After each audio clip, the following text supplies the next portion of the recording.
4.5 வருஷமா மக்களுக்காக எதுவுமே பண்ணாத திமுக அரசு இப்போ தேர்தல் நெருங்குறதுனால ஓட்டுக்கு பணத்தை கொடுத்து ஜெயிச்சிடலாம்னு நினைக்கிறாங்க. அதுக்காக புதுசா 8 இடத்துல மணல் குவாரி திறக்க முடிவு செஞ்சிருக்காங்களாம். ஏற்கனவே டாஸ்மாக் வசூல்ல திமுக அரசு கொடி கட்டி பறக்குறாங்க. மேலும் வசூல் செய்யறதுக்காக இப்போ தமிழ்நாடு முழுவதும் எலைட்னு பார் ஸ்டார்ட் பண்ணி சாராய விற்பனை தொடங்கியிருக்காங்க. இதுதான் திமுகவோட சாதனையானு மக்கள் கேக்குறாங்க.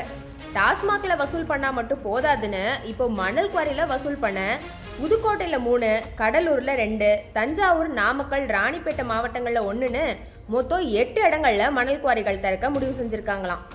ஏற்கனவே தமிழகத்துல 12 மணல் குவாரிகள் செயல்பட்டுட்டு வந்துச்சு. திமுகனாலே ஊழல் முறைகேடு தானே, அதான் இங்கேயும் நடந்திருக்கு. குவாரில இருந்து யார்டுக்கு மணல் அள்ளி போடும் ஒப்பந்ததாரர்கள் முறைகேடு செய்வதா புகார் எழுந்திருக்கு. அது மட்டும் இல்லாம அவங்க சட்டவிரோத பண பரிமாற்றத்துல ஈடுபட்டிருக்காங்க. இதனாலதான் எல்லா குவாரிகளும் மூடப்பட்டுச்சு. இப்போ இந்த 8 இடங்கள்ல திறக்க இருக்கிற குவாரிகள்ல ஊழல் பண்ணி அதை தேர்தலுக்கு கொடுத்து வெற்றி பெறலாம்னு நினைச்சிட்டு இருக்கு திமுக.